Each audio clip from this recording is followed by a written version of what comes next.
Hello there and welcome back to another edition of the Hollow Classic Remastered. This time take a look at the 1999 Ford Mustang GT, our first new edge Mustang to take on the course. Not our first SM95, we've had the 98 SVT Cobra, but this is our first 1999, and I do have to say, and I am going to get some flack for this might be my favourite generation of Mustang. When I think Mustang, I think New Edge S95. It is such a good looking car. It's over the top as a Mustang should be, but yeah, I love it. I would never own one because the interior is made of Play-Doh, but this is a fantastic car. Maybe not my favourite Mustang of all time, that would probably be the 07 GT500, but this era of Mustang GT, yeah. It's cool. It's like I say, this is the one that sticks out in my mind.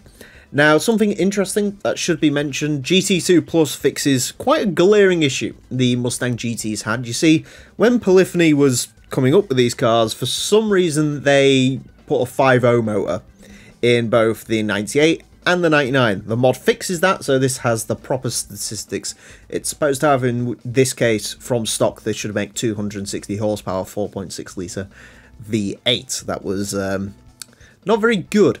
Anyways, upgraded, it is very slightly better, 444 horsepower. Of course, it's front-engine rear-wheel drive, decent amount of torque, 1,321 kilos.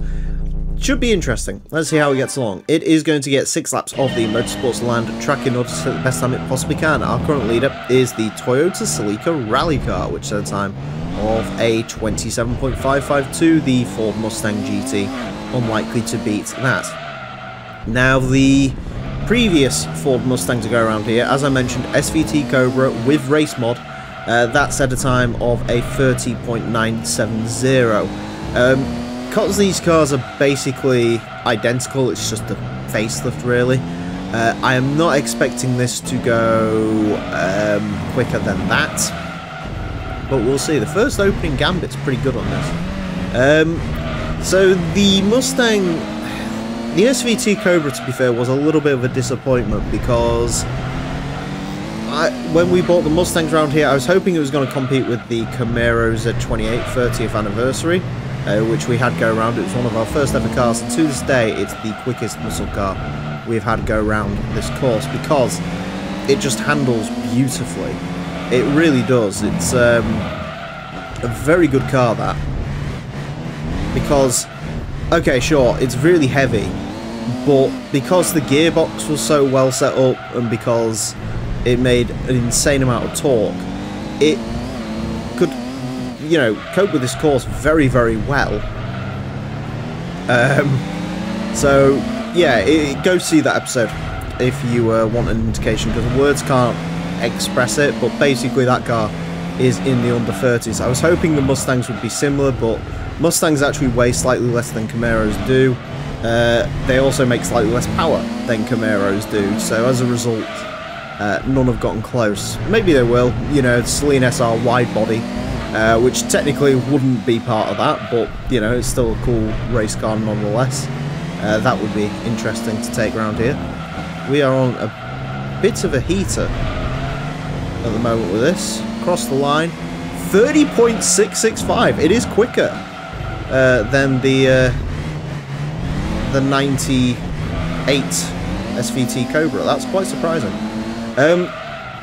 To be fair, I don't remember how much power that made. The 99, when you fully upgrade the 99 SVT Cobra, it is a significantly better car than the 98. The 98 is slightly cheaper, but the 99 is better, really, to be honest. Gotta go a little bit quicker, 30.642. Yeah, this is pretty good, actually, to be fair. Ooh. And into the wall we go, and that's the end of that. We have a 5-speed. I don't know if... No, this must have had a 4-speed auto, I'd imagine. It's the American car from the 90s. They weren't very sophisticated. That is really impressive, actually. Yeah, I wasn't expecting that. So, potentially, the 99 SVT Cobra could be a very good car indeed, but we will have to wait and see on that. Or maybe this is one of those weird cases where less is more. But either way, yeah, it doesn't handle too bad. You do lose the rear end a little bit in certain parts of the course, but overall, a very nice car to drive, that. And I am very impressed. The quickest lap was not the quickest lap. I mean, there's not a lot there. I think maybe if you're a better driver, you might be able to get a 30.5 out of this, but that would be a struggle. 30.642 places it into a 93rd place. Goes in between a Spoon Civic Type R and the Renault Laguna V6. Interesting.